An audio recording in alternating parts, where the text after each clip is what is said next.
अभी कृष्णा दंडवत प्रणाम दीदी। हाँ, जैसा भी दिख रहा है चलाना, इंटरनेट ऐसे ही चल रहा है। ओम अज्ञानतिमिरान्धस्य ज्ञानाञ्जनशलाकया चक्षुरुन्मीलितं येन तस्मै श्रीगुरुवे नमः। नमो महावदन्याय कृष्ण प्रेम प्रदायते। क्या हुआ? आवाज नहीं आ रही? हे कृष्ण करुणा सिंधु। स्पीकर ऑफ करिए, स्पीकर ऑफ करिए सब प्लीज। दीन आ रही है ना? दीन बंधो जगतपते गोपेश गोपिका कांत राधा कांत नमोस्तुते। तप्त कांचन गौरांगी राधे वृंदावनेश्वरी विश्वानुसुते देवी प्रणमामि हरिप्रिय।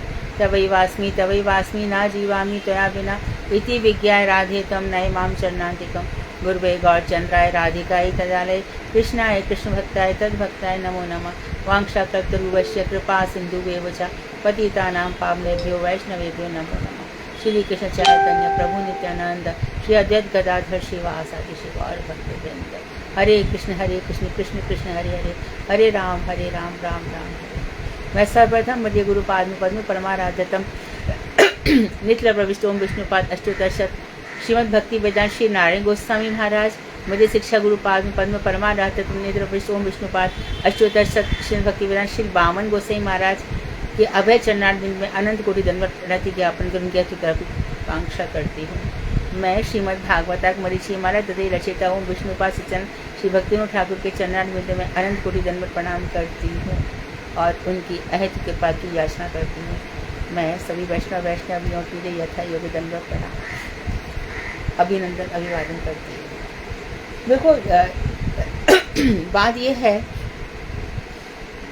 कि सबके जीवन में अलग अलग स्थितियाँ होती हैं, सबके जीवन में अलग अलग परिस्थितियाँ होती हैं, सिचुएशंस और कोई और भाव, मनोस्थिति और परिस्थिति दोनों जीवन में काम करती है। तो कभी किसी की परिस्थिति ऐसी होती है कि चारों तरफ से भक्ति के लिए संयोग मिल जाता है, अच्छा सुयोग मिल जाता है और भक्ति बढ़ जाती है। और कभी कभी बहुत सारी कठिनाइयाँ होती हैं, फिर भी हमें भक्ति के लिए क्या बता दिया गया है कि नष्टेषु प्रायेषु अभद्रेषु।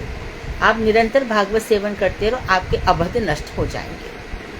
तो क्या क्या नष्ट हो जाएंगे? दुख नष्ट हो जाएंगे, दारिद्र्य नष्ट हो जाएंगे, रोग नष्ट हो जाएंगे, शोक नष्ट हो जाएंगे, ताप नष्ट हो जाएगा, मोह नष्ट हो जाएगा। ये सब हमें बताया जाए। ये यूनिवर्सल ट्रूथ है।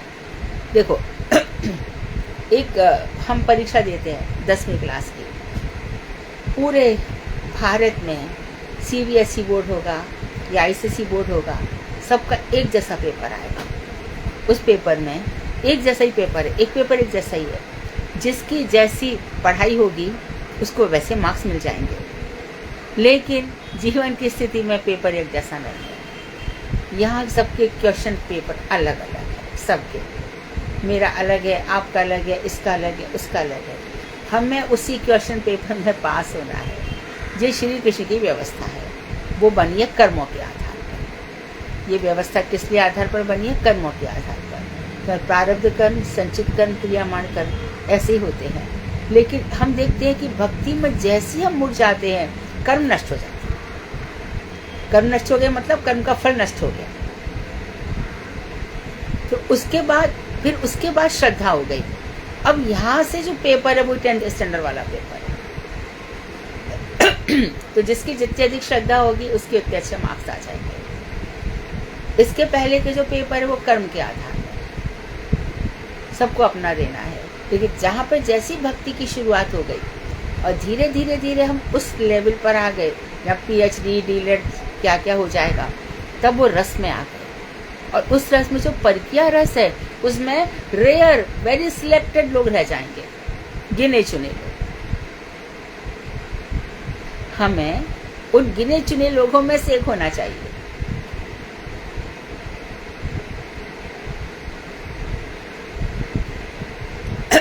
तो जीवन की परिस्थितियां, मनोस्थिति, इन सब को देख करके चलते हैं, है ना। तो इसी बीच में तो साधु संग हो गया, अनर्थ निवृत्ति हो गई, निष्ठा बढ़ गई, रुचि बढ़ गई, आसक्ति बढ़ गई, है ना। और न जाने कहाँ कहाँ पे हम कभी कभी आप लोग कहते हो कि अचानक पता नहीं क्या हो गया, हमारा खूब मन लग रहा था, बिल्कुल मन नहीं लगता आजकल। ये क्या है? कहीं ना कहीं हमारा कर्म दोष है या हमारा आसक्ति दोष है, संग। कैसे होता है देखो, हमको लगता नहीं है, हम किसी ऐसे व्यक्ति का साथ कर लेते हैं जिसके साथ रहने से हमारी भक्ति नष्ट होती है, हमारे पुण्य क्षीण होते हैं। इसे संग दोष बहुत बड़ी चीज है। एक आपने बात सुनी होगी, मुझे नाम याद नहीं आ रहा है, उन्होंने ये बात अपनी आत्मकथा में लिखी भी थी, मैंने पढ़ी थी उस समय जब मैं डॉक्टरेट करती तो आगरा यूनिवर्सिटी में रहती, तो बहुत सारे ऐसे प्रसंग आते थे। तो उस समय एक प्रसंग चल रहा था, उसी समय की ही बात है, आप समझो ना, ये बात होगी 82 की समझो। तो हम सब बच्चे पढ़ रहे थे, तो उसी समय एक पेपर में, क्या नाम है उनका बाबा का, उन्होंने एक घटना लिखी कि मैं जीवन भर किसी प्रकार का मेरा मन किसी भी प्रकार से अभिभूत नहीं हुआ, काम से, क्रोध से, मद से, लोभ से, मोह से, ईर्ष्या मेरे अंदर दूर दूर तक नहीं थी। एक दिन क्या हो गया कि हम चले गए, साधु सन्यासी है, तो मैं एक भंडारी में खाना खाने चला गया। ये बात वो बता रहे कि मैं 62 वर्ष का था। तो एक स्त्री को देख करके मेरे मन में काम बेकार आ गया, वो लिख रहे हैं, तो मुझे अपने ऊपर धिक्कार आया, मेरा इच्छा हुआ कि मैं आत्महत्या कर लूं। मैंने पूरे जीवन किसी स्त्री को देखा नहीं इस तरह से, ये मेरे अंदर क्या हो रहा है। वो आत्ममंथन करने लगे, सर आप विचार तो करो, आपने किसका साथ किया, क्या ऐसा हो गया। तो जो भंडारा किया था वो किसने किया था? कलकत्ता की एक वेश्या आई थी, उसने अपने पैसे से भंडारा किया था।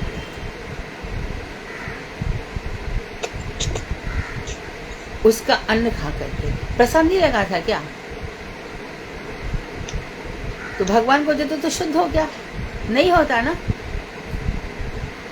क्योंकि भगवान ने लिया कि नहीं लिया प्रसाद ये कौन जानता है। भगवान ने वो प्रसाद खाए तो भगवान, इसीलिए और एक महात्मा है, वो ये पूछते थे पहले कि ये जो आपके यहाँ ठाकुर जी है ये किसके द्वारा प्रतिष्ठित हैं? इन्होंने प्रतिष्ठा की है, अच्छा तो दे दो मुझे प्रसाद। और किसी कह दिया कि हमने प्रतिष्ठा नहीं की, ऐसे ही दे दिया, तो उस प्रसाद का कोई मोल नहीं है, कुछ भी मोल नहीं है।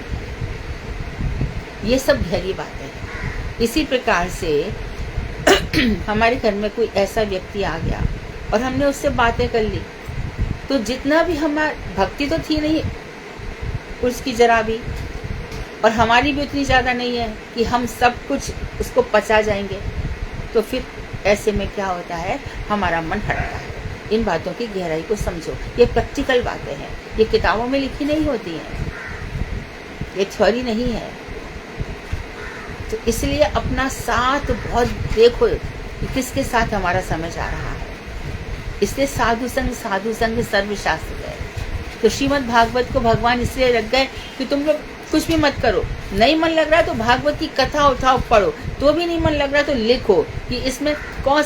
आप देखेंगे कि जिस समय आपका मन जिस उलझन में है, आपने श्रीमद् भागवत का वही पेज खोलेंगे जो ही भगवान कहेंगे कि देखो तुम्हारे प्रश्न का उत्तर ये है, तुम्हारी जो उलझन है उसका उत्तर ये है, तुम्हारी जटिलताओं का उत्तर यहाँ पर है। इससे परेशान मत हो जाओ, जहां पर भी हो वहीं से बढ़ो, जिधर भी हो वहीं से बढ़ो। परीक्षा तो हर कोई देता है, कौन नहीं देता। द्रौपदी ने भी दी, सीता ने भी दी, परीक्षा देने के लिए तो सब आए। अहिल्या की भी, सबकी परीक्षा हुई, किस किस की नहीं हुई बताओ। संग दोष, गीता में कहते संग दोष विवर्जिता, निर्ममा निरहंकार। अहंकार मैं जरा सी भी भक्ति हो जाए तो उछलो मत। हमारा तो बहुत नाम हुआ वहाँ पे, प्रभु जी मेरा बहुत सम्मान कर रहे थे, वहाँ पे मुझे बड़ी प्रतिष्ठा मिल रही थी सब जगह। ये सब बकवास है, बेकार है, झूठी बातें हैं। उन्हीं बातों पर ध्यान दो। ये बहुत गहरी और गंभीर बातें हैं, इसको समझना, और चाहिए तो इस कथा को बार बार सुनना। आगे बता रहे हैं कि अब हमारी जो गोपियां थी उनके शुभ और अशुभ दोनों नष्ट हो गए, पाप और पुण्य दोनों नष्ट हो गए। इसलिए पाप और पुण्य में हमारी मति नहीं होनी चाहिए, पाप और पुण्य में हमारी मति नहीं होनी चाहिए। हमारी मति मात्र भक्ति में हो। और भक्ति भी क्या, जो राधा जी है वही हमारे गंतव्य है, वही हमारी गति है। हम उनके ही हैं, गौर ई है, गौर ही है, हम उन्हीं के, गौरांग महाप्रभु के हैं। हमारी कोई पहचान नहीं है। संसार हमारी पहचान बिगाड़ेगा, हमारे ऊपर प्रेशर डाले जाएंगे, हमें संसार की स्थितियों से सिखाया जाएगा, कुसंस्कार डाले जाएंगे हमारे मन में। परंतु हिमालय की तरह खड़े रहना है, हिलना, समझ लेना चाहिए। और कृष्ण तुम कितना भी कर लो, कितना भी कह लो, आपका बिगाड़ो मेरा कुछ नहीं बिगड़ेगा, मैं खड़ा हूँ। तो कृष्ण कहता अच्छा पता मैं क्या करूँ तुम्हारे लिए, अब तुम मेरे हो गए। अनन्या चिंतन तमाम ये जना पर उपासते तेषां नित्याभियुक्ता नाम योग क्षेमम वहामि हम। सीधी बात कही अर्जुन से, मैं योग क्षेम वहन करता हूँ। कृष्ण ने बार बार कहा है, हर बार बता दिया कि मैं परमात्मा हूँ, बार बार मैं और मेरा कहा है उन्होंने। सर्वधर्मान् परित्यज्य माम एकम शरणम व्रज, मेरी एक शरण में आ जा। कहाँ कह रहे कि भगवान की शरण में, बता दिया मैं ही भगवान हूँ। मद भक्तो, मेरा भक्त बन। तो इस तरह से अर्जुन के सामने भी उलझने हैं, युधिष्ठिर के सामने भी उलझने हैं, सभी के सामने उलझन है। द्रौपदी के सामने भी देखो, कुंती के सामने कैसी उलझन है।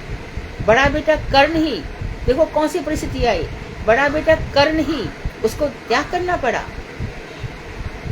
और दोनों अपने ही घर के दोनों बच्चे आमने सामने खड़े हो गए युद्ध में।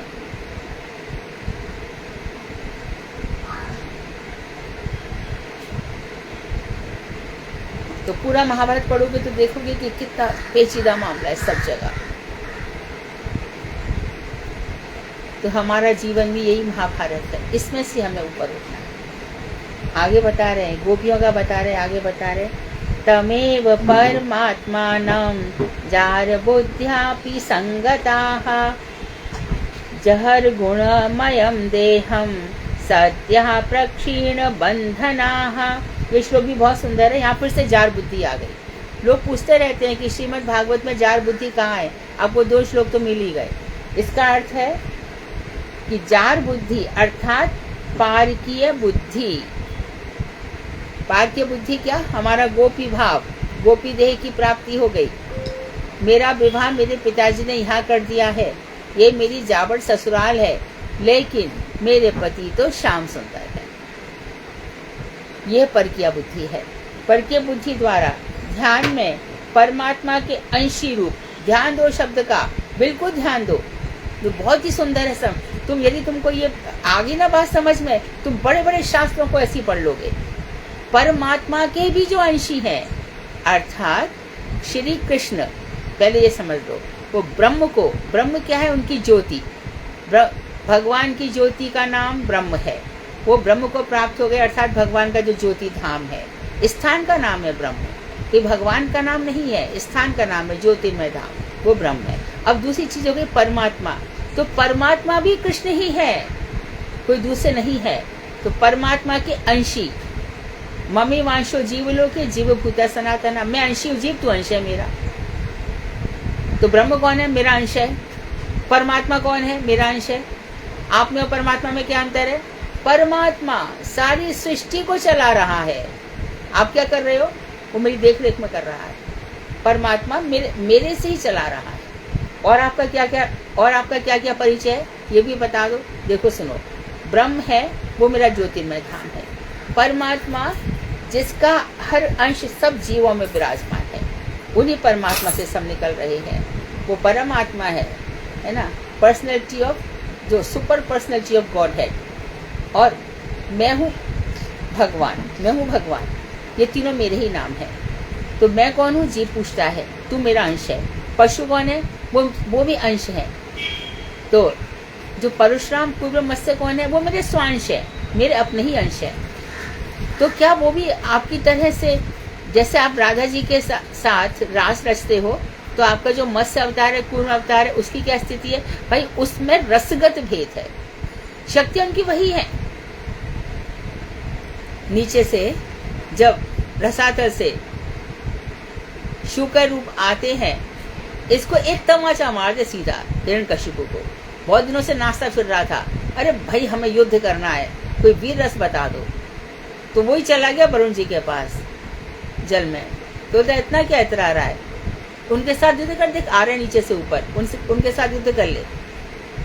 तो इस तरह से बात करिए। तो ये जो अवतार है सारे, इनकी पत्नियां सब लक्ष्मियां हैं। कहाँ से आई है? राधा जी से आई है। तो राधा जी से आई तो राधा जी के भाव, हाँ भावगत भेद है, भावगत भेद है। तो रुक्मणी इत्यादि राधा जी से, सीता जी राधा जी से। कैसे बताया? प्रमोद काननेश्वरी, शंकर जी कह रहे हैं जो प्रमोद कानन में सीता जी विराजमान है, उनकी भी जो ईश्वरी है। और क्या बताया? वेद इत्यादि में मखेश्वरी, सारे जो यज्ञ है उनकी भी ईश्वरी है। क्रियाश्वरी, जितनी भी क्रियाएं हैं, जितने भी यज्ञ अनुष्ठान विधि विधान तंत्र इत्यादि है, उनकी बड़ा भारी तंत्र है राधा जी का। नारद पंचरात्र खोल के देख लो, राधा तंत्र उपनिषद भी है। क्योंकि जो अखिल कोटि ब्रह्मांड नायक उसके चरणों में गिरे पड़े रहते हैं। जरा सी कृपा की कोर मांगते हैं वो उनसे। तो इस तरह से परमात्मा, तो परमात्मा के भी अंशी भगवान है। जब भक्ति तो विवेक पढ़ा जाता है तो उसमें आता है भैया ईश्वर साइड जो समझो, परमात्मा साइड जो समझो। और लोग उठा करके, मैं आपको बता रही हूँ, मैं बता रही हूँ, है ना। मैं का मतलब क्या हो गया कि मैं जो इतने सालों से मठ में हूँ, पेज रख देते हैं हमारे ब्रह्मचारी लोग उठा करके। जो गुरु जी की कृपा के हिसाब से उस चीज को पाया जा सकता है, पढ़ा जा सकता है। तो सीनियर डिवोटीज बहुत कुछ देख रखे होते हैं, बहुत कुछ समझ रहे होते हैं। तो परमात्मा के जो अंशी हैं वो है श्री कृष्ण। फिर से देखें, जार बुद्धि अर्थात पार की बुद्धि द्वारा ध्यान में, तो ध्यान किया कैसे? सती जी ने क्या किया? जब अपना योग बल से देह का त्याग किया तो सती जी ने धीरे धीरे मन को, इंद्रिय को प्राण में, आत्मा, महत तत्व इत्यादि में लीन कर करके परमात्मा में त्याग कर दिया, शरीर छोड़ दिया। तो परमात्मा के भी जो अंशी हैं श्री कृष्ण का आलिंगन करते हुए शीघ्र ही उनका बंधन खुल गया। अर्थात जितने भी बंधन थे, जो पति उनको रोक रहा है, जितनी भी प्रकार के कष्ट थे, ये सब खुल गए। कैसे? उन्होंने मन ही मन ध्यान में भगवान श्री कृष्ण का आलिंगन किया। इसी बात को तुलसीदास ने कवितावली ग्रंथ में लिखा है कि जितनी भी अयोध्या की नारियां थी, उन्होंने राम का चिंतन किया, आंखों के दरवाजे से हृदय के अंदर तक ले गई और बस वहां दरवाजे बंद कर लिए। तो उनका ध्यान आलिंगन करते हुए शीघ्र ही उनका बंधन खुल गया और उन्होंने गुणमय देह का परित्याग कर अप्राकृत देह से श्री कृष्ण को प्राप्त कर लिया। और ये जो गुणमय देह थी, ये वाली देह, ये उनके योग्य नहीं हुई थी अभी तक श्री कृष्ण को प्राप्ति के लिए। तो गोपी देह की प्राप्ति, गोपी घर में जन्म हुआ है, लेकिन उस अवस्था तक नहीं पहुंची है जहाँ श्री कृष्ण के साथ रास कर सकती थी, ये घर पर ही रह गई। तो इन्होंने जो गुणमय देह सत्व रजोत्तम से इस देह को परित्याग किया ध्यान में, और ध्यान में अप्राकृत देह से श्री कृष्ण को प्राप्त कर लिया। तो इस गुणमय देह से श्री कृष्ण को प्राप्त नहीं किया जा सकता, क्योंकि ये शरीर है ना, इसमें ये दुर्गुण आ ही जाएंगे। विशुद्ध सत्व कब होगा? जब सत्व गुण, और उसमें भी भक्ति में बहुत उत्साह रहेगा, बहुत जोश रहेगा, बड़ी सरलता रहेगी, निष्कपटता रहेगी, तब जाकर के वो विशुद्ध सत्व होगा। और वो विशुद्ध सत्व कैसा होता है? वो एक क्षण भी कम नहीं पड़ता, मंद नहीं होता, अमंद रूप से अविच्छिन्न गति से चलता रहता है। फिर वहां पे ये सवाल नहीं आता कि हमारा मन नहीं लगता। अविच्छिन्न गति से यदि मन नहीं लगता तो क्यों नहीं लगता? कैसे करूं नाथ, कहाँ जाऊं, कहाँ पाऊं? फिर गौरांग महाप्रभु के पास। अब विशेष रूप से भक्ति के तत्व में हमारे नित्यानंद ठाकुर की बड़ी महिमा है।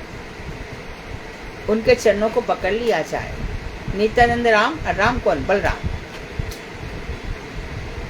ये सब जो भगवान ने प्रकट किए पंच तत्व कौन कौन से? श्री कृष्ण चैतन्य 1, प्रभु नित्यानंदा 2, श्री अद्वैताचार्य, गदाधर और श्रीवास। ये पंच तत्व, ये पंच तत्व की हमें और यही 6 गोसाई करे चरण वंदन, जहाँ है ते विघ्न नाश अभिष्ट पूरण। चरण को चरण चरण मत किया करो, चरण रा पूरा बोलो। चरण चरणारविंद, चरण अजी, ये गलत उच्चारण भी करते हो। चरण रा पूरा है ना। तो भगवान का इन 5 का हमें ध्यान करना चाहिए, पंच तत्व का। तो मन लगेगा, खूब लगेगा, भागेगा, दौड़ेगा।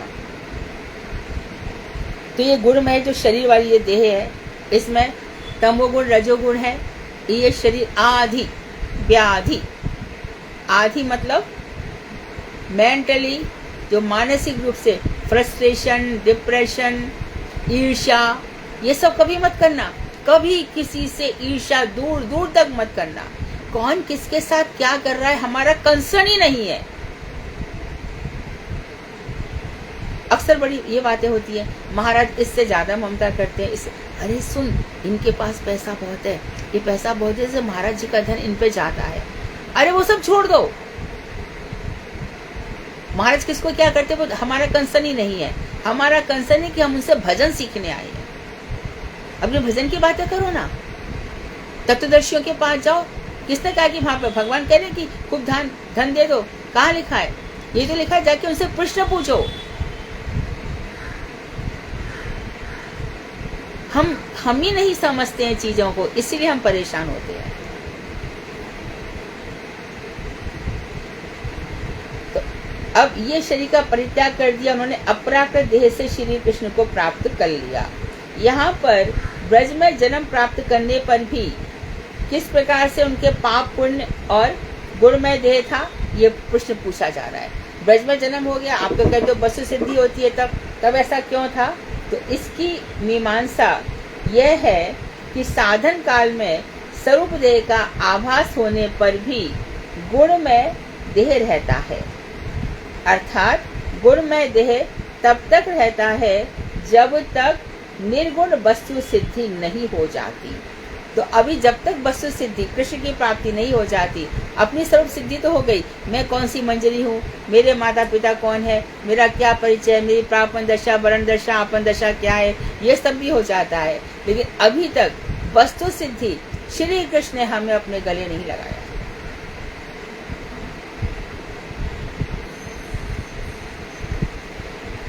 वे ऋषिगण, वे सब उपनिषद गण, ऋषिचरी गोपियां, वेदों के जो मंत्र हैं, उपनिषद चरी गोपियां तथा देवियां साधन में ब्रज में गोपी देह प्राप्त कर भी साधन देह में थी।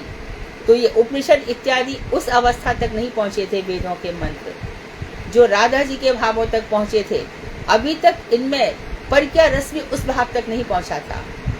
कोई कोई तो मर्यादा में, अभी तक ये मर्यादा, इस तरह से तो उनको कृष्ण नहीं मिल सकते थे।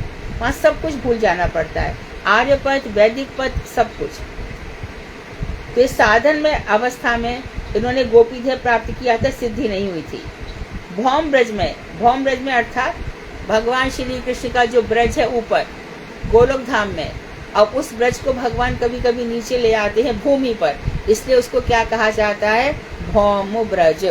भौम ब्रज में योग माया के द्वारा स्वरूप की प्रतीति होती है।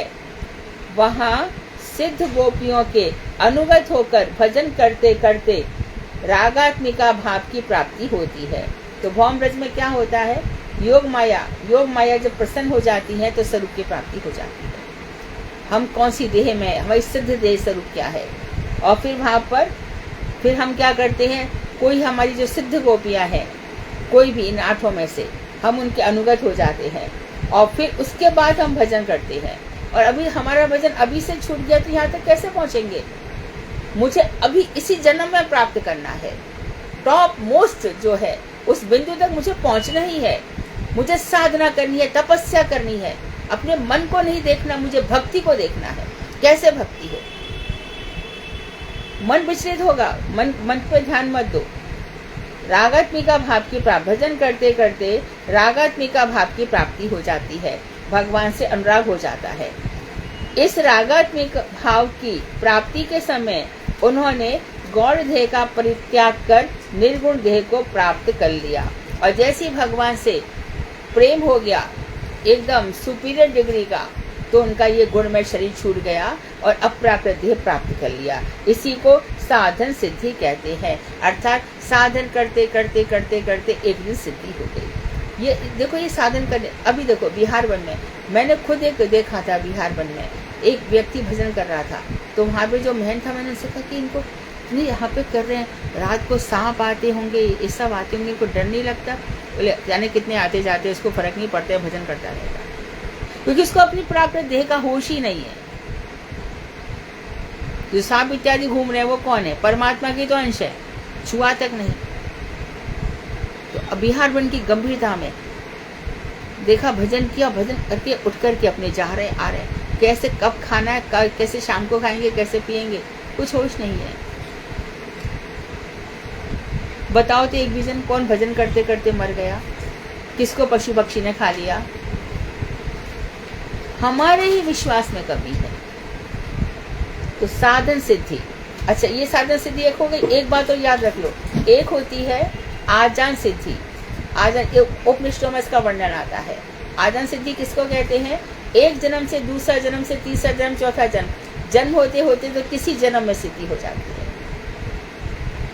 मुकुंद दत्त जब शिवास आंगन में सप्त प्रहरिया भाग चल रहे थे और महाप्रभु सबको अपने दर्शन करा रहे थे, तो मुकुंद इस लायक नहीं थे, क्योंकि मुकुंद क्या करते थे, जहाँ जाते थे, जिधर भी जाते थे, वहीं के ही हो जाते थे।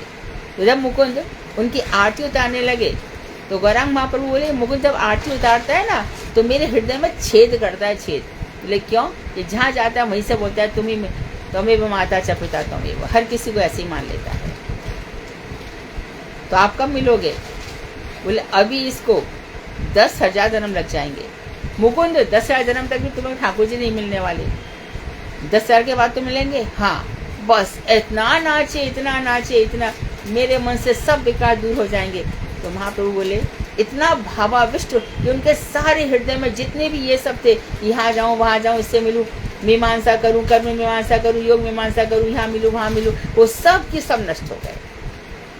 वो आवेश इतना अधिक हो गया। तो ये हो जाती है सिद्धि, तत्काल सिद्धि। तत्काल सिद्धि, तो तत्काल सिद्धि होती है, साधन सिद्धि होती है, आजान सिद्धि होती है। अप्रकट प्रकाश में जो गोलोकीय ब्रज वृंदावन है, यानी अप्रकट जो दिखाई नहीं दे रहा, एक तो भौम वृंदावन हो गया जो हमें दिखाई दे रहा है, भौम ब्रज जो हमें दिखाई दे रहा है। अप्रकट प्रकाश में जो गोलोकीय ब्रज वृंदावन है, वहाँ सभी वस्तु सिद्ध हैं, अर्थात सबको श्री कृष्ण की प्राप्ति हो चुकी है, इसलिए सब गोलोक धाम चले गए। वहाँ पे ले जाएंगे गुरु वर्ग, आचार्य वर्ग। यहाँ पे हालत नहीं है, यहाँ पे तो ये विश्वक्सेन, गरुड़ जी, धाता, विधाता, चंड, प्रचंड, जय विजय, अरे इनको चारों कुमारों को नहीं जाने देते तो हमारी आपकी बात ही क्या है? सीधा क्या रे तेरा याद है, क्यों आ रहे रे भाई? अरे यमलोक से आ गया ऊपर, 7 लोगों से ऊपर, ब्रह्मा लोक से भी ऊपर में, बिरजा नदी के इस पार आ गया वैकुंठ में, तो वैकुंठ में ही रहे। अरे मुझे वैकुंठ के लिए भक्ति नहीं करी थी, मैंने गोलोक धाम की प्राप्ति के लिए भजन किया भाई। कौन है तेरा वहां पे? मेरे गुरु जी है।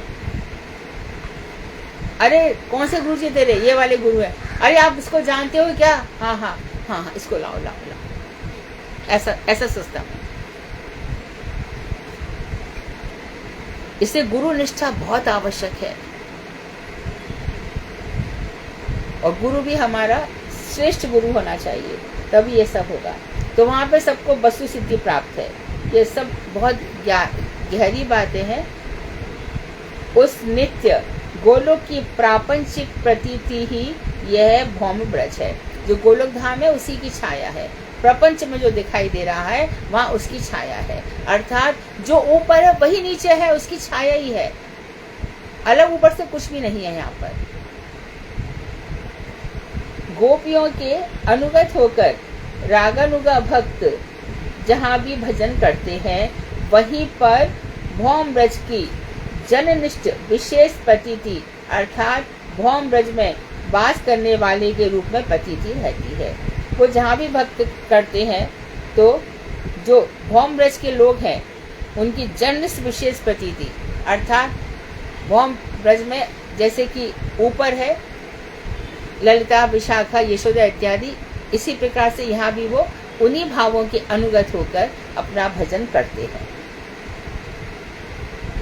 भौम ब्रज में वास करने वाले के रूप में उनकी प्रतीति रहती है, परंतु साक्षात भौम ब्रज में यह प्रतीति साधारण भक्त निष्ठा के रूप में अर्थात साधारण साधन सिद्ध होती है। यहाँ पर कितने लोग हैं हमें नहीं पता चल रहा है, हम भक्तों को पहचान ही नहीं सकते। मेरे गुरुजी हमेशा ही कहते थे कौन यहाँ पर है, हम कहते थे हाथ अपना वक्षस्थल पे हाथ रखकर कहते थे मैं समझ सकता हूँ, पब्लिक को कहते तुम लोग नहीं समझोगे कौन किस स्थिति में है। हम जानते हैं, गुरुजी मैं कम बोलते थे, हम ज्यादा बोलते थे, मैं के लिए हम जानते हैं कौन कहाँ पर है।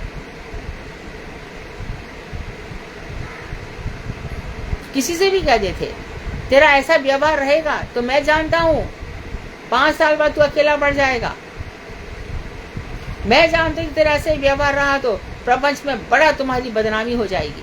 सब कुछ कहते थे गुरुदेव है भौम ब्रज में।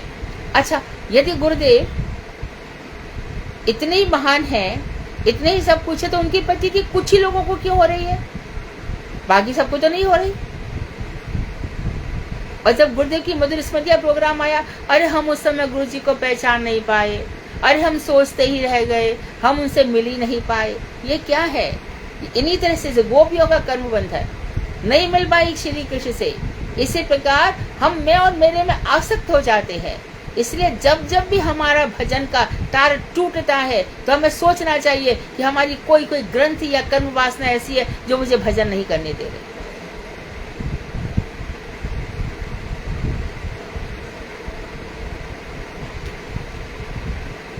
कितने ऐसे लोग हैं, हम कहते थे गुरुदेव यहाँ पर आए हैं तो आप कुछ सहयोग कीजिए, आप तन मन धन से कुछ नहीं, मैं किसी प्रकार का सहयोग नहीं कर सकता क्योंकि ब्रज के उस पर रुचि नहीं है। थोड़े दिन बाद देखा गया उसकी पत्नी का भी देहांत हो गया, पत्नी पागल हो गई, विचलित हो गई, पैसा बहुत कुछ आ गया, कोई भी नहीं है घर में फूकने वाला। इसका यह मतलब नहीं है कि महाराज जी के प्रति अपराध किया तो ऐसा हुआ।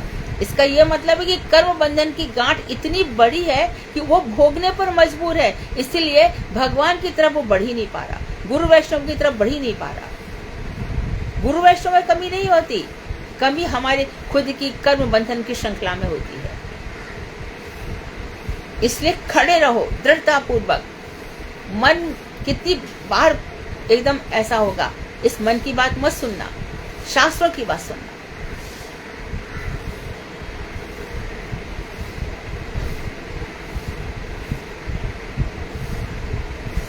श्रद्धा, अनर्थ निवृत्ति, निष्ठा, रुचि तथा आसक्ति क्रम से वैध साधन भक्ति की जो गति अर्थात भाव की प्राप्ति होती है, वही गति रागानुगा भक्ति में लोभ के उदित होते ही प्राप्त हो जाती है।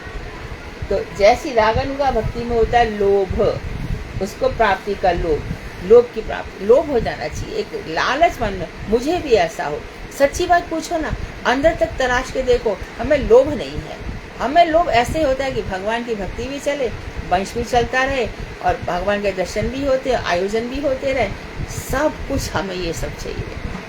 सब तज हरि भज, ये बात नहीं आती।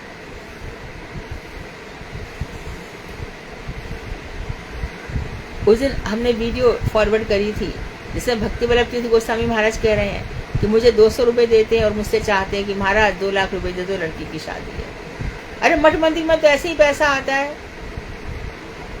एक और गुरुदेव विदेश गए, वो उनके थोड़ा सा गुरु जी की सेवा करते थे, तो वो तो बहुत पूरी श्रद्धा के साथ करते थे।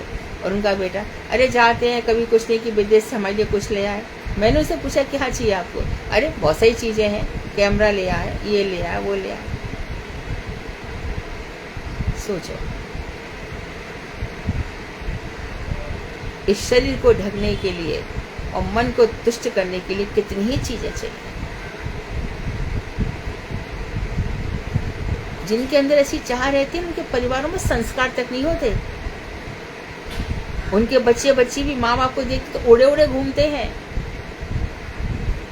है ताकत तो बोलो, क्यों चाहिए तेरे को ये चीज? क्या होता है उस सबसे?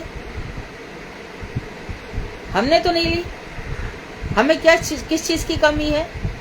सबसे पहले तो ध्यान रख, दाता एक राम, भिखारी सारी दुनिया। किसी के आगे हाथ मत पसार, किसी से इच्छा मत कर, अपने ऊपर ध्यान दे, तो जीवन बहुत सुंदर हो जाता है। और ऐसा जीवन, यदि जीवन ऐसा बने तो कृष्ण का लोभ हमारे लिए हो। कैसे हो? दासियां राधा जी की सेवा करती हैं और राधा जी इतनी प्रसन्न हो जाती है उनसे, उनकी सेवाओं को देख करके, तो कृष्ण से कहती है कि इसको आलिंगन दान दो। मुझे नहीं चाहिए, राधा जी आप ही को प्राप्त हो, आपको देखकर ही मैं संतुष्ट हो जाऊंगी। तो कभी भी लेने की भावना रहनी ही नहीं चाहिए।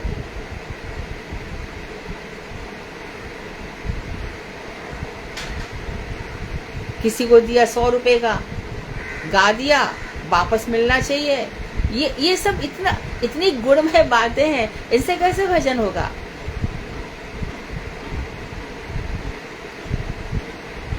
तो भाव की प्राप्ति होगी। यही गति रागानुगा भक्ति में लोभ या तृष्णा उदित होगी। मुझे डायबिटीज है, ठीक है, और कहीं भी मैं बचपन से खाया, मुझे बहुत पसंद आते हैं दाल बाटी चूरमा, मुझे बहुत अच्छा लगता है ना। और यदि मुझे खीर और पुआ मिल जाए, मालपुआ खीर, तो कहने क्या है, तो ठाकुर जी ने सब रोक दिया, नहीं खा सकते। तो मैं सोचती हूँ कि जैसा लोग ऐसे खाने, ऐसा राधा जी के चरणों की प्राप्ति के लिए तो कन्वर्ट कर लेती हूँ मैं इस लोग को। अब लोग जगत का लोग तो छूटेगा क्या? बीमारी ने छुड़ा दिया। तो वो जो लोभ है, यही लोभ होना चाहिए भगवान की प्राप्ति के लिए। हर किसी को कोई ना कोई चीज तो अच्छी लगती ही है, उसी को कन्वर्ट कर दो श्री कृष्ण के, राधा जी के चरणों की प्राप्ति के लिए, तो हम समझेंगे लोभ क्या होता है।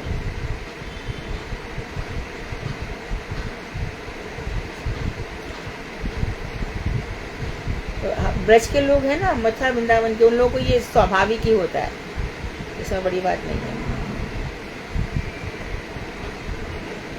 तो मैं जब भी मथुरा जाती हूँ तो भाभियाँ कहनी, दीदी थोड़ा सा बना दें क्या? मैं कहा हाँ, गिरिराज का प्रसाद लगा करके 1 चम्मच तो ले ही सकते हो। ऐसा रहता है। तब बार बार स्मरण होता है कि ऐसा ही लोग, ऐसी ही निष्ठा। तो इसी का वर्णन करते हुए श्री सुखदेव गोस्वामी कहते हैं, एक श्लोक और पढ़ लेते हैं। नृणाम निशेषार्थाय व्यक्तिर्भगवतो नृप अवयस्या प्रमेयस्य निर्गुणस्य गुणात्मनाः। भगवान और उनकी नित्य लीला स्थली गोलोक वृंदावन आदि सभी कुछ कैसे हैं? भगवान भी और उनके धाम भी, उनका नाम भी, उनके रूप भी, उनकी लीला भी, सब कुछ अव्यय है, कभी नष्ट नहीं होते। प्रलय आ गई तो क्या हुआ? सब कुछ नष्ट हो जाएगा, होने दो। यूक्रेन रशिया लड़ रहे हैं, नष्ट हो जाएगा। वो जितना चाहेंगे उतना नष्ट होगा ही होगा, उतना पार्ट नष्ट होगा। इजराइल चाहता युद्ध हो जाए, ये उनकी इच्छा है। बुक बोर्ड चल रहा है, ये सब जो होगा ये चैरिटी कैसे कैसे होनी चाहिए, ये सब जो प्रश्न उठते हैं ये उनकी इच्छा है। हर 4-5 साल में चुनाव होंगे और ये सब चीजें आएंगी। ये सब उन्हीं के विधान है। कितने सालों से सृष्टि चल रही है, हमारे कहने से चल रही है क्या? यदि औरंगजेब इस समय था तो उस समय काल जवन नहीं था क्या? हूण, किरात, ये जातियां उस समय भी थी, उनके द्वारा तो बनाए गए हैं। कभी दैत्यों की बढ़ती रहती है और कभी देवताओं की। कभी हिंदू धर्म आंखों पर सिर आंखों पर बोल जाता है और कभी इस्लाम। फिर भी यूनान, मिस्र, रोम सब मिट गए यहाँ से, क्या बात है कि हस्ती मिटती नहीं हमारी। यूनान मिट गया, रोम मिट गया, मिस्र मिट गया, ये जातियां आती जाती है। सनातन धर्म कभी नष्ट नहीं होता। कोई कितना भी कहे कि लोग आकर के सनातन धर्म कभी नष्ट, कितने ही लोग आए, आके चले गए। जो सनातनी है, हरिदास ठाकुर के आगे कितनी ही वेश्याएं आएंगी, नाम सुनेंगी, अर्थात कितने ही को विचार आएंगे। सनातन धर्म के आगे ये खत्म हो जाएंगे। सब राजनीति है। अभी आसपास देखो तो आपको ऐसा लगता है क्या कि किसी मुसलमान ने आपके धर्म को रोक दिया?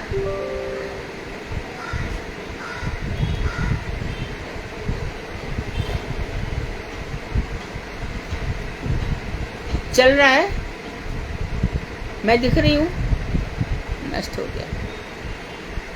हाँ जी दीदी,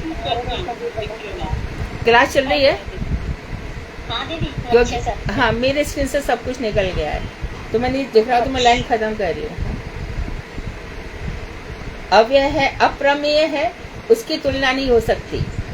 निर्गुण, सतो रजो तमो गुण से अतीत है, निर्गुण है तथा चिन्मय है। इसको ध्यान रखना है। इसका विस्तार नीचे दिया गया है, तो इसका मतलब ये हुआ कि हम इस काफी विस्तार है, हम उसको आगे की क्लास में पढ़ेंगे। ये सब चीजें हैं, ये साधन भजन की चीजें, इनको गांठ बांध लो तो इससे हमारी भक्ति में दृढ़ता आएगी, निष्ठा भी बढ़ेगी, कभी मन मलिन नहीं होगा। वांछा कल्पतरु वैश्य कृपा सिंधु वेवचा पतितानां पावनेभ्यो वैष्णवेभ्यो नमो नमः। तुम लोग मैनेज करो, मेरी स्क्रीन में कुछ भी नहीं दिख रहा है।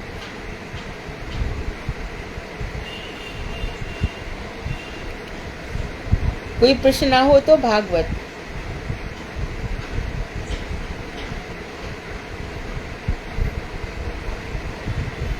हरे कृष्ण। दीदी, दंडवत प्रणाम। हाँ दीदी, जो ये पिछला हमने श्लोक पढ़ा उसकी आखिरी लाइनें हैं, उसमें से एक लाइन में थोड़ा समझ नहीं आ रहा है। उसमें लिखा है गोपियों के अंतर्गत होकर रागानुभक्त जहाँ भी भजन करते हैं वहीं पर भौम ब्रज की जननिष्ठ विशेष प्रतीति अर्थात भौम ब्रज में वास करने वाले के रूप में प्रतीति रहती है। हाँ, ये लोग जहाँ भी वास करते हैं, मानो ऊपर के भी लोग नीचे भी आ जाएंगे ना, तो क्या लगेगा कि ये भौम ब्रज के ही लोग हैं। चाहे भगवान भी आ जाए तो भी, पर लोग यहाँ पे आकर के भजन करते हैं। जैसे कि गुरुदेव है रमण मंजरी, परंतु यहाँ पर क्या लग रहा है, साधारण जन ब्रज में रह करके भजन कर रहे हैं, परंतु वास्तव में आए किसके लिए? भजन कराने के लिए। ऐसी प्रतीति होती है, ऐसा लगता है। परंतु आगे है दीदी कि परंतु साक्षात भौम ब्रज में यह प्रतीति साधारण भक्तनिष्ठ के रूप में अर्थात साधारण साधन सिद्ध होती है। मतलब गुरु वर्गों के लिए बोल रहे हैं। हाँ, सब हमको साधन सिद्धि लगते हैं ना वो लोग, हमको जो लगते हैं। जी, हाँ जी, ठीक है दीदी, आगे सुनिए। वही का सिद्ध महात्मा है, उसके बाद भी हम लोगों को लगता नहीं कि वो सिद्ध है। मैंने बताया ना, कितने लोग गुरुजी उसके पास आते भी नहीं थे। हरे कृष्ण दीदी, दंडवत प्रणाम। हाँ दीदी, इसमें बताया था कि जो गुणमी देह है, तो दीदी जो गुणमी देह होगी वो होगी प्राकृत, मतलब जब हमारी स्वरूप सिद्धि भी जब हो जाएगी, और वस्तु सिद्धि जब तक मतलब नहीं होती तब मतलब वस्तु सिद्धि के बाद हमें अपराकृत होती है। कृष्ण से जब मिलने के लिए बिल्कुल योग्य हो जाते हैं, वस्तु मतलब कृष्ण। हाँ जी, और गुणमी देह चेंज होती है, जब तक नहीं मिल नहीं पाते तब तक रहता है कि ये मैं हूँ ऐसा रहता है, तो मैंपन जाता नहीं है।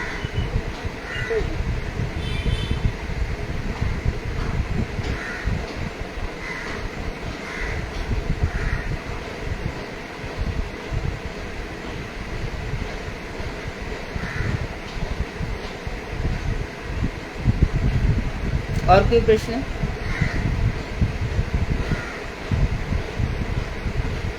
श्रीमद् भागवत सुधा। जी दीदी, आज दीदी 16वां अध्याय चतुर्थ स्कंद हमारा चल रहा है, हेमा दीदी करेंगी। हेमा दीदी शुरू करिए प्लीज, और कोशिश करिए कि ये 15 मिनट में सिमट जाए आपका अध्याय। हरे कृष्णा दीदी, हेमा दीदी शुरू करिए। दंडवत प्रणाम। कल साधना ने बहुत ही स्वीट और बढ़िया एकदम शॉर्ट में बढ़िया सुनाया था। हरे कृष्ण दीदी, दंडवत प्रणाम। हाँ। ओम ज्ञानतिमिरान्धस्य ज्ञानाञ्जनशलाकया चक्षुरुन्मीलितं येन तस्मै श्रीगुरुवे नमः।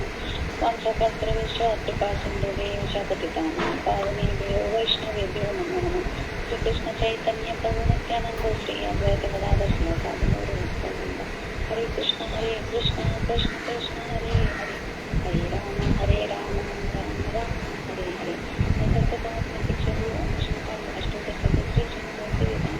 जोर से, स्पष्ट, साफ, उच्च स्वर से।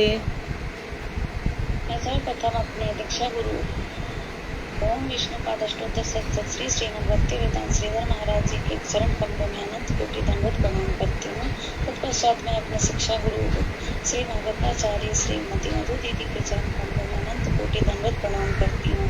तत्पश्चात आप सभी वैष्णवों के चरणों में कोटि कोटि दंडवत प्रणाम करती हूँ। कथा करने में जो त्रुटियां हों उसके लिए क्षमा चाहती हूँ। आज की कथा है श्रीमद् भागवतम चतुर्थ स्कंद 16वां अध्याय। टॉपिक बोलो। मुनियों के आदेश अनुसार बंदी जनों के द्वारा महाराज पृथु की स्तुति। ठीक है। श्री तो आप लोग जानते होंगे कि चारण, बंदी, मागध ये लोग क्या होते हैं कि चाहे राजा हो चाहे कोई भी हो, ये लोग प्रशंसा करते हैं। जैसे कि बुंदेली ये गाते ना, खूब लड़ी मर्दानी वह तो झांसी वाली रानी थी। तो मागध, बंदीजन इस तरह के प्रशंसा गीत गाया करते हैं। इनको चारण या तो बंदीजन या मागध इस प्रकार से प्रयोग किया जाता है। हाँ जी। श्री मैत्रेय ऋषि ने कहा, यद्यपि राजा पृथु के इस प्रकार कहने पर सूत आदि गायकों ने पुनः मुनियों की प्रेरणा से महाराज पृथु की स्तुति करनी प्रारंभ कर दी। हे महाराज, आप भगवान श्री विष्णु के शक्त्यावेश अवतार हैं। तो पृथु को कौन बताया? महाराज पृथु शक्त्यावेश अवतार, परशुराम शक्त्यावेश अवतार, व्यास जी शक्त्यावेश अवतार। हमें आपकी महिमा को वर्णन करने का सामर्थ्य नहीं है, क्योंकि राजा वेन के अंग से उत्पन्न होने पर भी आपके पौरुष का वर्णन करने में ब्रह्मा आदि वाचस्पतियों की बुद्धि भी भ्रमित हो जाती है। ध्यान देंगे कि बेन जैसा नीच दुष्ट कुकर्मी उसके अंग से राजा पृथु आए हैं और उनको भी भगवान विष्णु का साक्षात अंश बताया है। तो शक्त्यावेशावतार कहीं भी कोई भी कैसे भी प्रकट हो सकता है। इसके लिए यह नहीं है कि वो बहुत शुद्ध होना चाहिए, ब्राह्मण होना चाहिए, ऐसा कुछ भी नहीं है। भगवान कहीं से उसमें आवेश बढ़ दिया है, शक्तियाँ बढ़ दी हैं, क्योंकि इस समय अराजकता है, कोई राजा नहीं है, तो इसके लिए भगवान ने इनको भेजा है। तथापि श्री हरि के अंशावतार आपके कथामृत के प्रति हमारा विशेष आदर उत्पन्न हुआ है।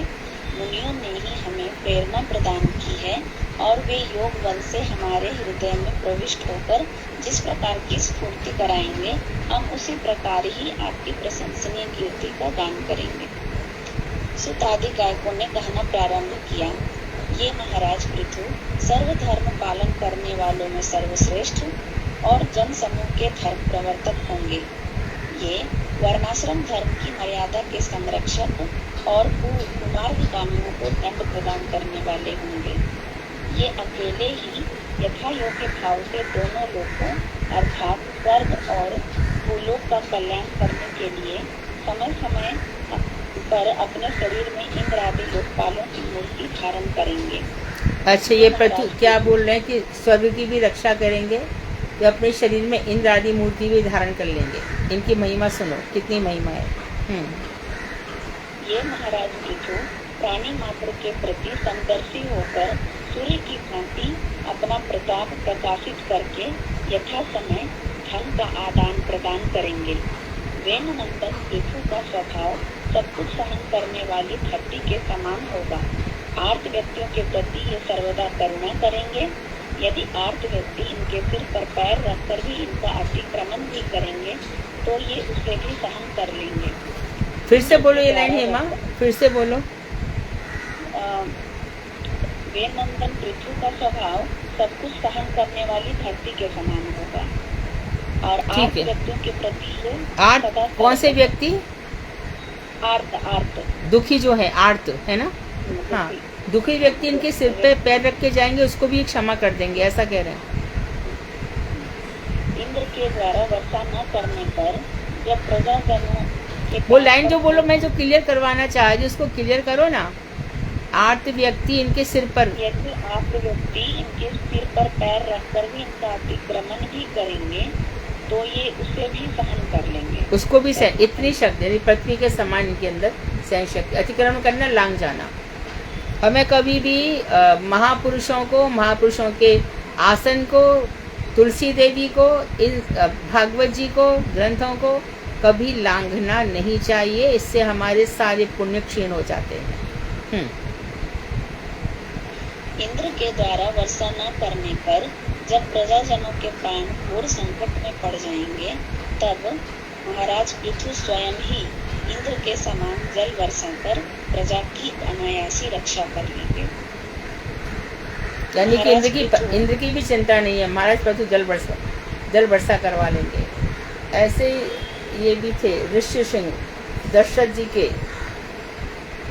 जी के जो दामाद थे ऋषि सिंह ऋषि, उनके अंदर भी ऐसी सामर्थ्य थी। ऐसी सामर्थ्य महर्षि गौतम में भी थी। जब अकाल पड़ गया 100 वर्षों तक तो महर्षि गौतम ने सबको अन्न भिजवा दिया। अन्न की सबके लिए उन्होंने व्यवस्था कर दी। ऐसे महापुरुष हैं इस भूमि पर। और अगस्त पूरा समुद्र सोख ले गए थे।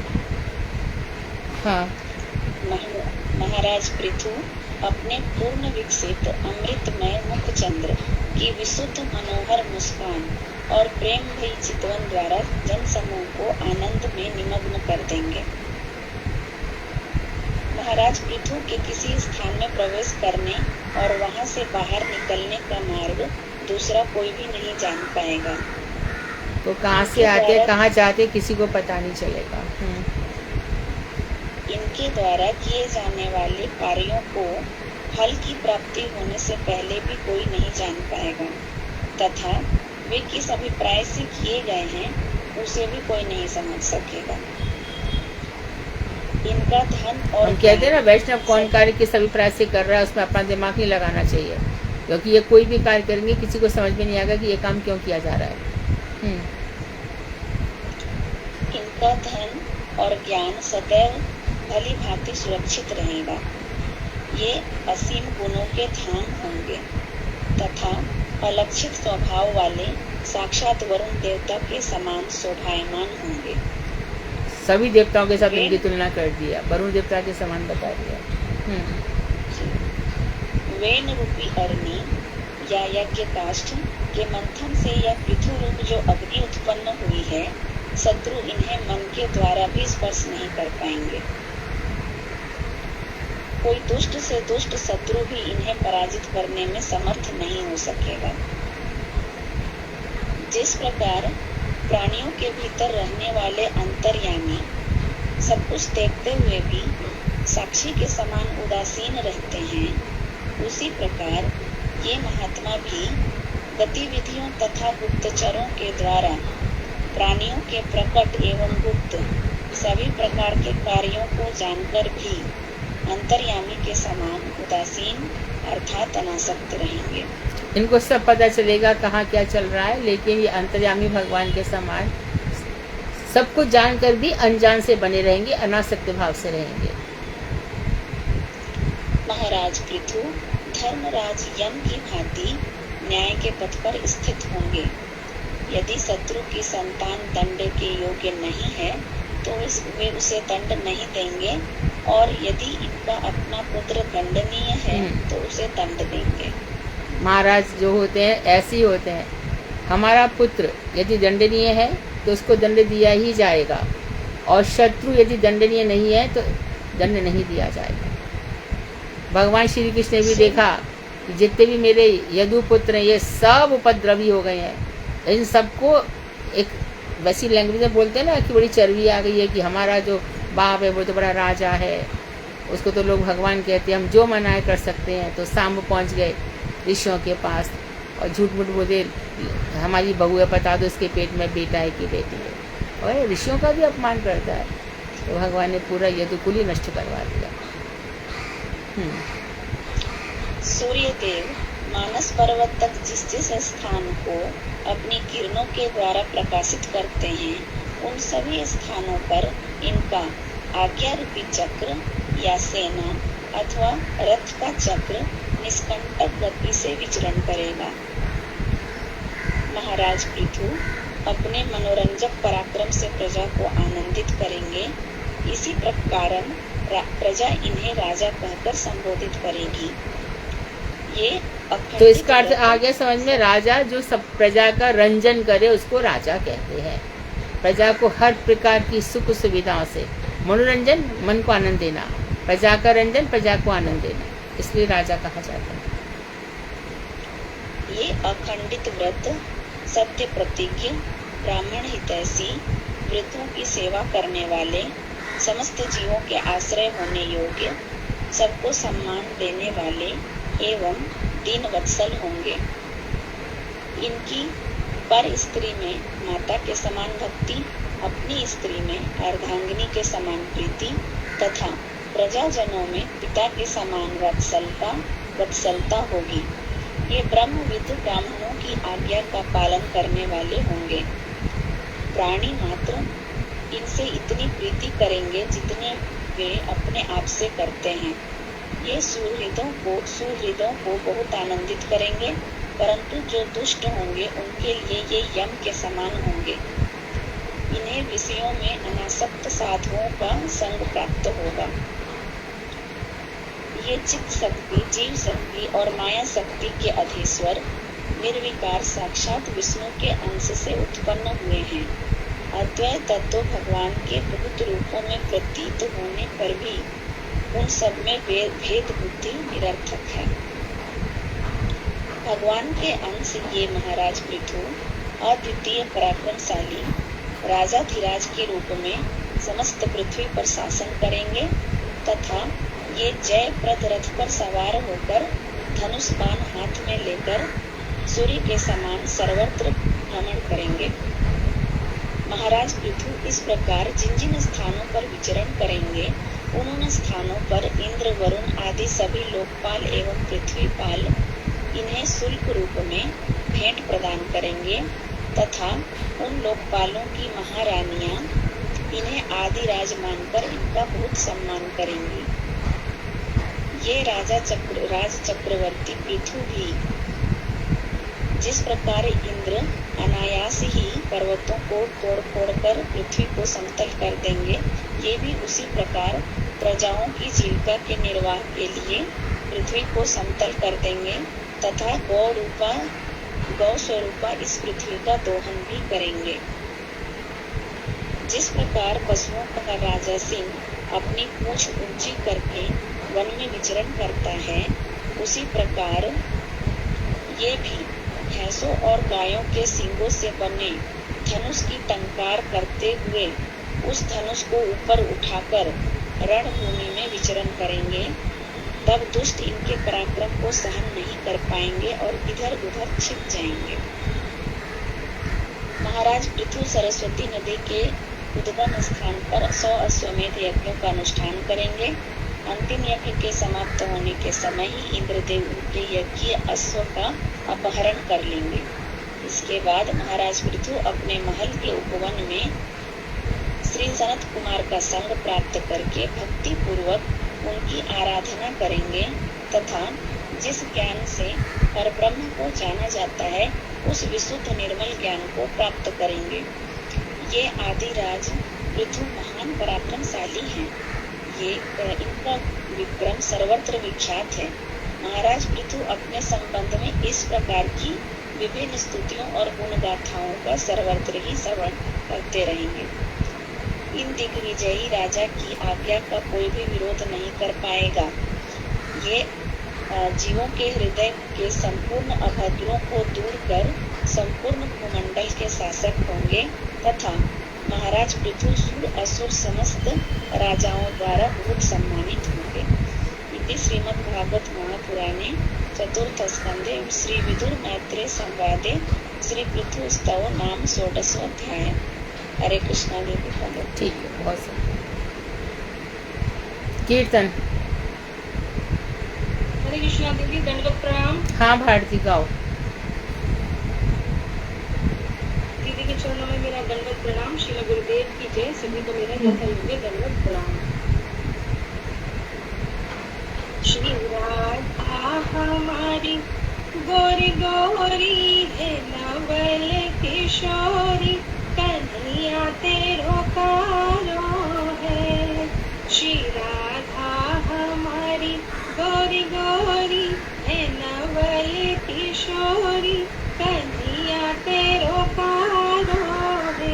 ये तो कारो नहीं है मतवारो, जगत जियारो, श्री राधा जी को प्यारो है।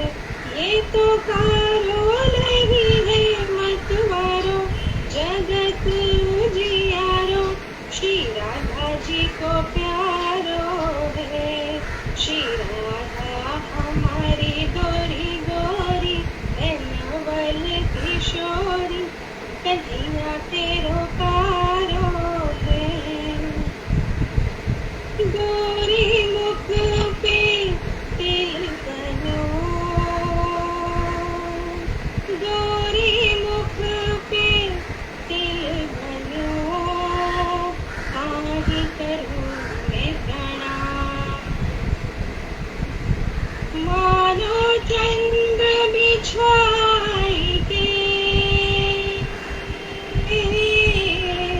पौड़े तारिक राम। राधा हमारी गोरी गोरी है नवल किशोरी, कन्हैया तेरो कारो है। श्री श्यामा श्री श्यामा श्री श्यामा श्री श्यामा। कीरत सुत के पग पग में प्रयागराज, कीरत सुत के पग पग में प्रयागराज, केशव की केली कुंज कोटि कोटि काशी है। कीरत सुता, सुता बोलो भारती। कीरत सुता के पग पग में प्रयाग। कीरत सुता है, कीरत राधा जी की माँ कीरत रानी है, सुता बेटी।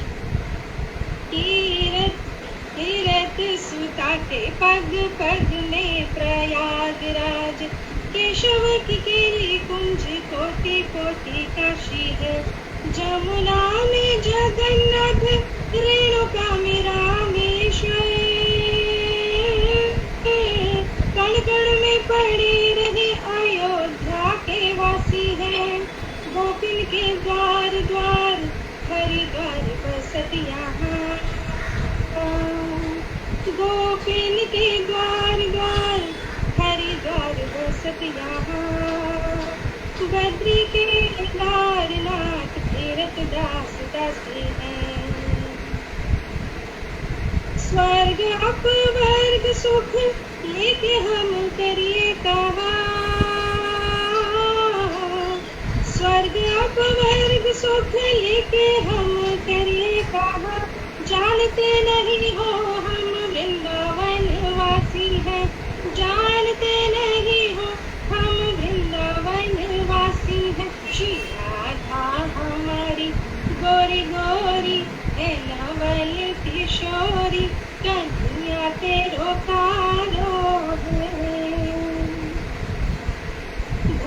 तत्व जल तत्व अग्नि तत्व पवन तत्व भूमि तत्व जल तत्व अग्नि तत्व पवन तत्व ब्रह्म तत्व व्योम तत्व विष्णु तत्व भोरी है सनकादि सिद्ध तत्व आनंद प्रसिद्ध तत्व नारद सुरेश तत्व शिव तत्व भोरी है नारद सुरेश तत्व शिव तत्व भोरी है प्रेमी कहे नाग किन्नर को तत्व देखो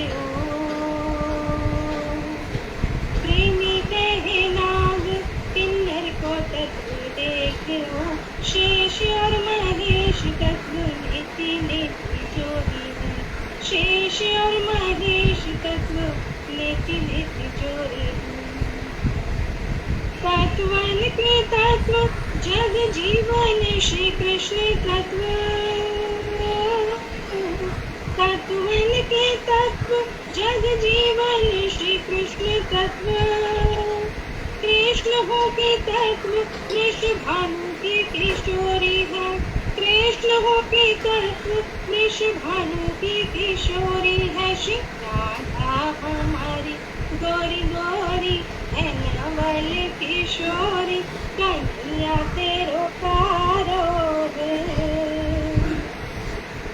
ओ गोरी गोरी मोरी राधिका की तारी पर छैया गोरी गोरी मोरी राधिका की तारी पर छैया पाके आगे पीछे डोले मेरो सांवरो कन्हैया पाके आगे पीछे डोले मेरो सांवरो कन्हैया गोरी गोरी श्यामा झूठे कारे नैन मतवारे इन नैनन को देख तेरे शाम भय बोरे ये तो ब्रज बरसाने वारी जगत उजियारी हमारी ठकुरानी है ये तो ब्रज बरसाने वारी जगत उजियारी हमारी ठकुरानी है श्री राधा हमारी गोरी गोरी है नवल किशोरी कन्हैया तेरो कारो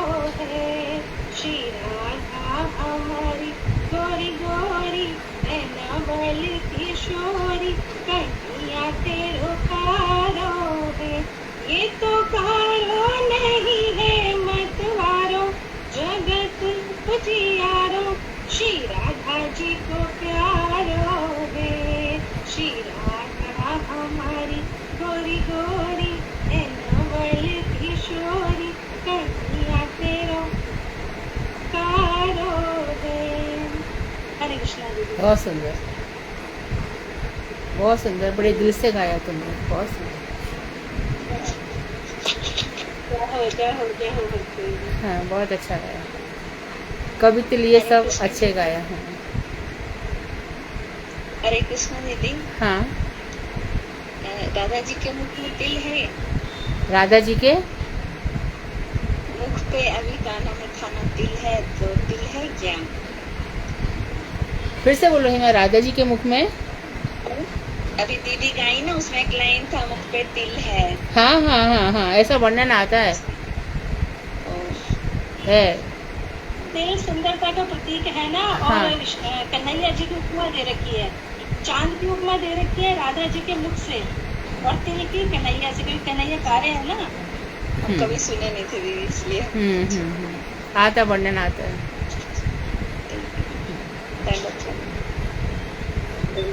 ठीक है वांछा हाँ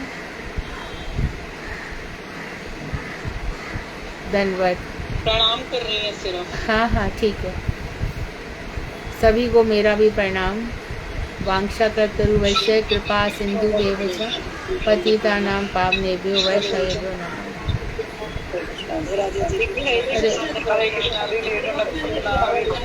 अरे मैं प्रश्न भेजना भूल गई शालू ने तो प्रश्न बना दिए है शालू ने जो प्रश्न बनाए हैं तो शालू का ये कहना है कि वो टाइप नहीं कर पाती है तो सुधा ने उसकी काफ़ी सहायता करी है सुधा सभी की सहायता कर रही है सभी लोग। पर आपके घर में भी, सबके घर में बच्चे हैं। आजकल वो एक ऐप ऐसा आ गया है कि टाइप करते हो तो बच्चे लोगों को पता है, हिंदी में टाइप हो जाता है। तो करो, सुधा तो सबकी सहायता कर ही रही है। इसके बावजूद भी तो शालू ने प्रश्न बनाए हैं, और शालू का फ़ोन आया था कि सुधा ने टाइपिंग में उस समय बोली मेरी साहित्यिक भाषा उतनी अच्छी नहीं है, सुधा ने अरेंज करी है। अच्छी बात है, एक दूसरे की सहायता करनी चाहिए। और उसने क्रेडिट अपने ऊपर ना लेकर के सुधा को दिया है, ये भी शालू की बहुत अच्छी बात है। दूसरा प्रश्न कौन बना रहा है? सुधा?